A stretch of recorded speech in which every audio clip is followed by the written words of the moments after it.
একটা দেশের নবজাগরণ সেটা তার দেশের মতো করে হবে, আমার দেশের সঙ্গে ওইটার ট্যালি করে কেন হবে?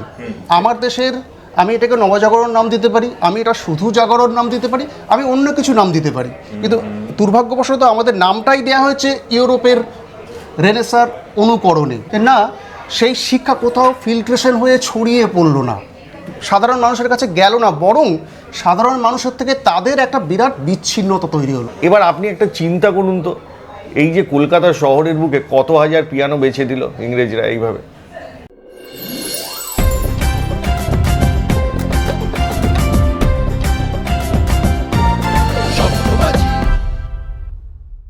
বাঙালি হিসেবে আমরা মাঝে মাঝে জেগে উঠেছি, যে কারণে নবজাগরণ শব্দটা নাকি বাঙালি পেয়েছিল একটা সময়। এবং যারা আজকে এই আড্ডাতে আপনারা উপস্থিত রয়েছেন, আপনারা খেয়াল করেছেন যে আমরা সোশ্যাল মিডিয়ায় একটা পোস্টার দিয়েছিলাম যে নবজাগরণ কি দুবার হয়েছিল, তার মানে বাঙালি দুবার জেগেছিল। এবার তারপরে এই পোস্টারটা দেওয়ার পরে ঘটনাচক্রে বুঝতে পারলাম দুবার নয়, কারো কারো বক্তব্য বাঙালি নাকি 3বারও জেগেছে। এবার সংখ্যাটা 3 না 1 না আরও অনেক বেশি, সেইটাই আজকে আলোচনার বিষয়। এবার সেটা জানতে গেলে বুঝতে হবে যে বাঙালি কী কী কারণে হয়তো জেগেছে। যে কারণে এই আলোচনাটা শুরু করা, তার একটা কারণ ছিল এই বইটা, একটু দেখাই ভালো করে।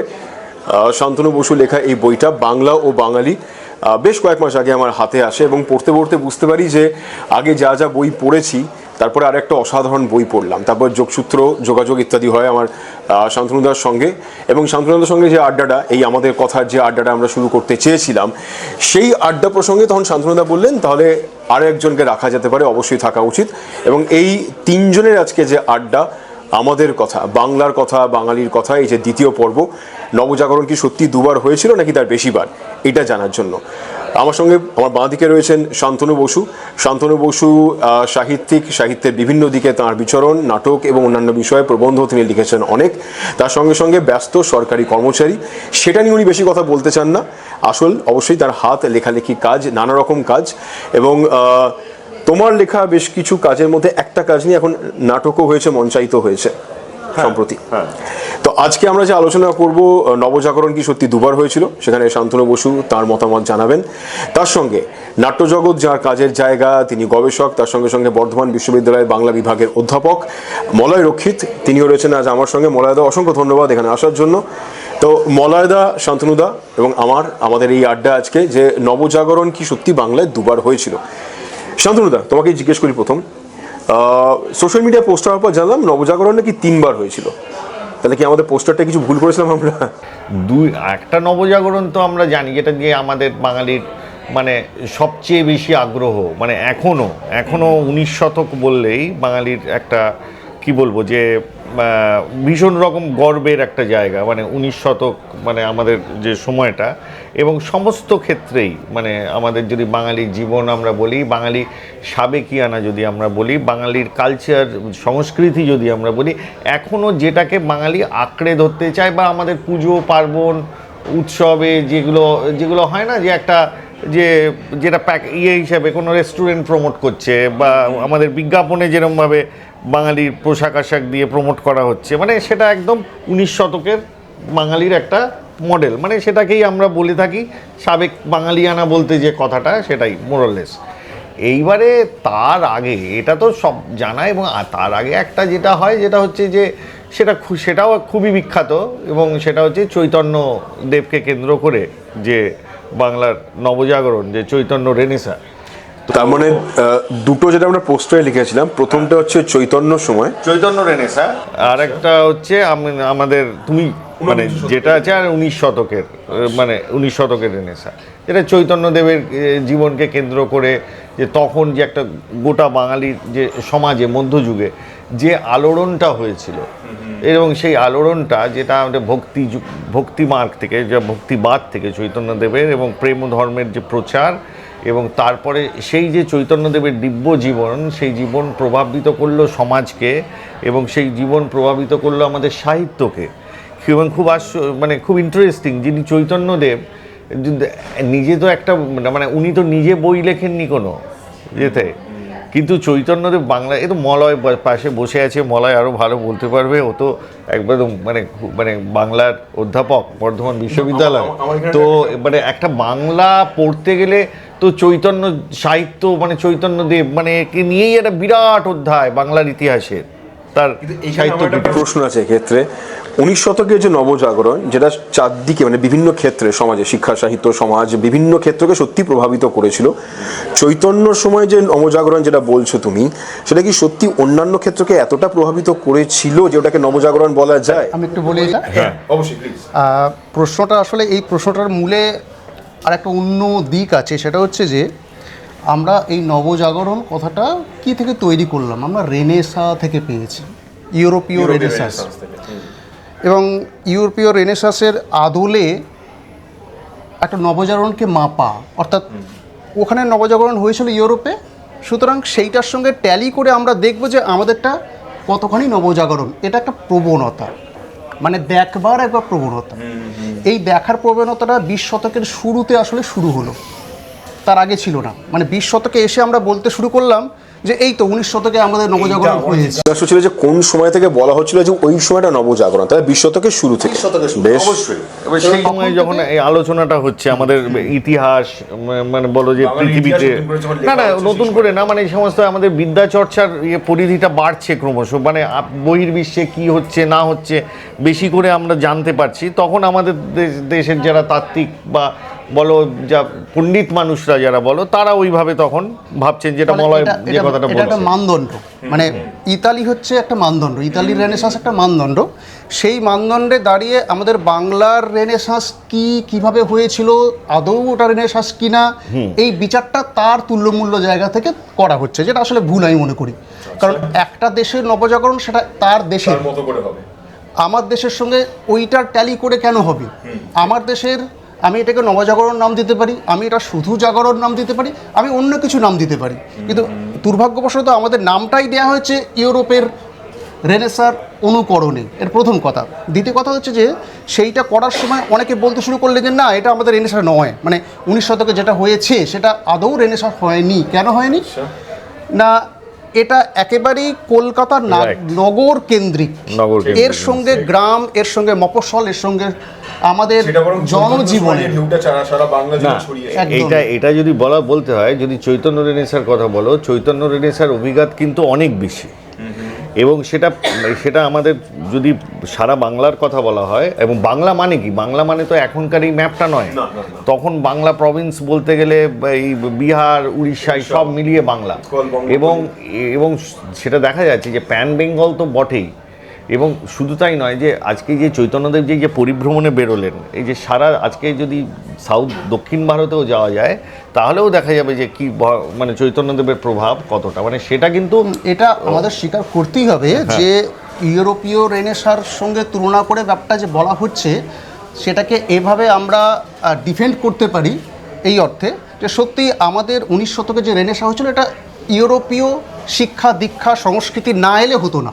মানে সবটাই ইংরেজি শিক্ষার সূত্রে, ইংরেজি সংস্কৃতির সূত্রে তারা আমাদেরকে তৈরি করছেন। আমাদের নগর কলকাতা তৈরি হচ্ছে, আমাদের সংস্কৃতির প্রত্যেকটা খুঁটিনাটি তারা তৈরি করছেন। বাঙালি সংস্কৃতি নতুন করে তৈরি হচ্ছে, যে সংস্কৃতিটা আসলে নাগরিক সংস্কৃতি।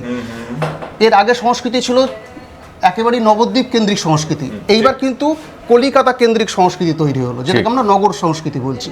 এই যে কলিকাতা কেন্দ্রিক সংস্কৃতির তার সবটুকু আমরা পাচ্ছি ইউরোপ থেকে, ব্রিটিশদের মধ্যে থেকে।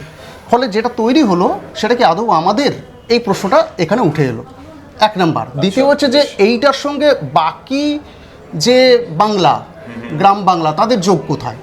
বরং তাদের সঙ্গে একটা বিচ্ছিন্ন, এটার খুব একটা ইম্পর্টেন্ট কথা আছে। সেটা হচ্ছে যখন কলিকাতা বিশ্ববিদ্যালয়ের প্রতিষ্ঠা হয় 1857, তো কলিকাতা বিশ্ববিদ্যালয়ের পরিকল্পনাটা ব্রিটিশরা অনেক আগেই করেছিলেন। মেকলে তার মিনিটসে এই কথাটা বলেছিলেন যে আমরা তো সকলকে শিক্ষিত করতে পারবো না, আমরা একটা শ্রেণীকে শিক্ষিত করব, তাদেরকে এমনভাবে শিক্ষিত করব যে তারা রঙে রক্তে ভারতীয় হবেন ঠিকই, কিন্তু মননে, চিন্তায় ইউরোপীয় বা ব্রিটিশ। কিন্তু কার্যক্ষেত্রে যখন কলিকাতা বিশ্ববিদ্যালয় হলো এবং তারপর অনেকগুলো ব্যাচ যখন পাশ করে বেরোচ্ছে, তারপর দেখা গেল যে না, সেই শিক্ষা কোথাও ফিল্ট্রেশন হয়ে ছড়িয়ে পড়লো না, সাধারণ মানুষের কাছে গেল না, বরং সাধারণ মানুষের থেকে তাদের একটা বিরাট বিচ্ছিন্নতা তৈরি হলো। অর্থাৎ এই শহুরে নাগরিক আর সাধারণ মানুষের বিচ্ছিন্নতা কেন? ভাষাগত। কারণ এরা ইংরেজিতে কথা বলে, ইংরেজিতে ভাবে, ইংরেজিতে চিন্তা করে, এদের লাইফস্টাইল সব কিছু ইউরোপীয়।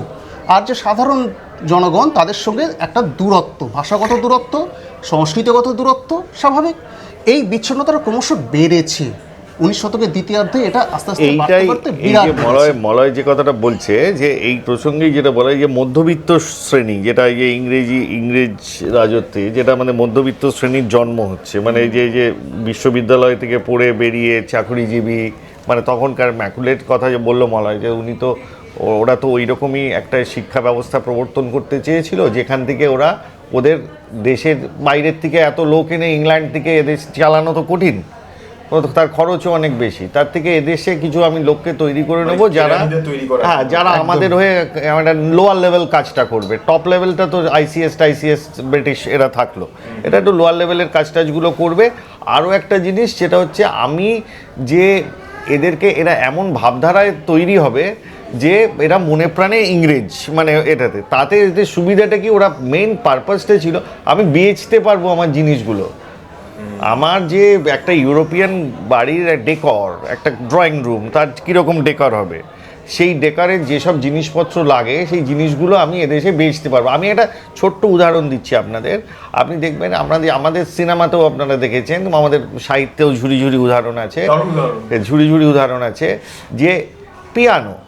আপনি দেখবেন যে বাঙালি আগেকার দিনের যে বাংলা ছবি, যে তাতে একটা বড় লোকের বাড়িতে যে নায়িকা কিছু না কিছুতে হলেই, এদিক ওদিক হলেই, কিছু একটা হলে সে আনন্দ হলেও বসে, দুঃখ হলেও বসে, পিয়ানো নিয়ে গান করতে বসে যায়।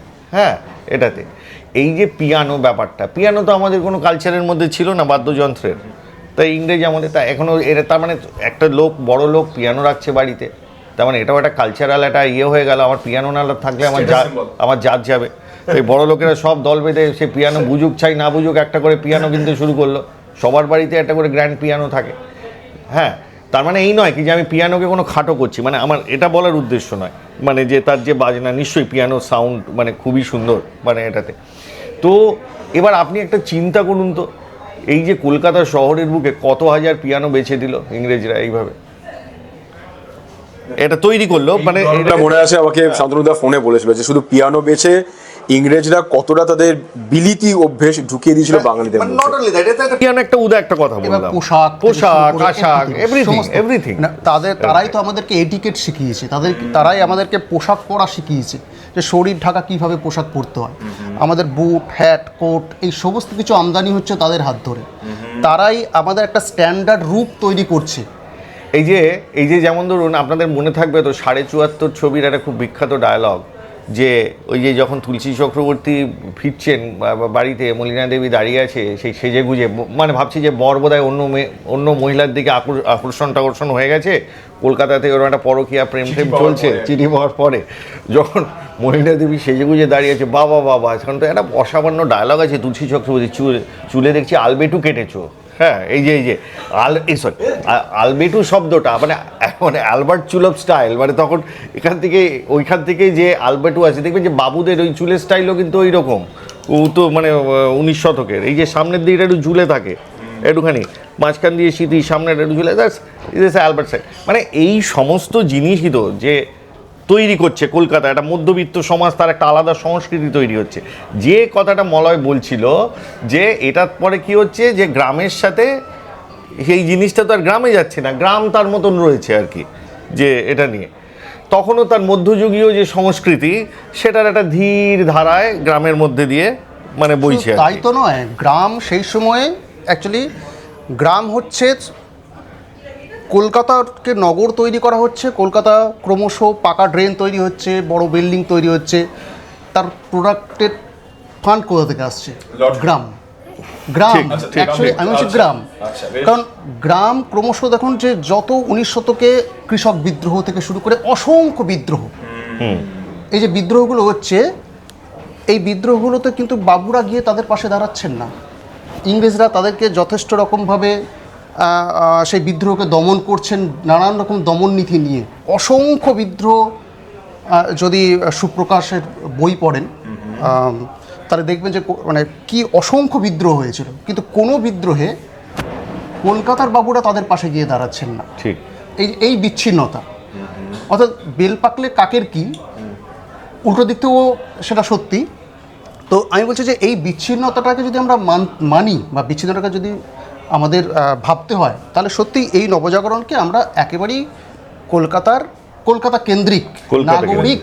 যখন নাগরিক বা কলকাতা কেন্দ্রিক বলছো, কলকাতার আশেপাশে উপকণ্ঠের যে শহরগুলো, তখন চন্দননগর বলি বা অন্যান্য কয়েকটা জায়গা, হয়তো কৃষ্ণনগরও বলি, তাহলে সেখানেও কি এই নবজাগরণের আঁচ আদৌ পৌঁছায়নি? সেগুলো তো মফস্বল, সেগুলোতে আসলে সেগুলো পৌঁছচ্ছে কি এই কলকাতারই একটা অংশ সেখানে যাচ্ছে। মানে যেহেতু চাকরি তৈরি হচ্ছে এবং ব্যারাক তৈরি হচ্ছে, ব্রিটিশদের বিভিন্ন ছোট ছোট উপনিবেশের মতো তারা কলকাতা থেকে সেখানে চাকরিতে যাচ্ছেন, তাদের একটা নিজস্ব এরা তৈরি হচ্ছে, এভাবে একটা নেটওয়ার্ক তৈরি হচ্ছে।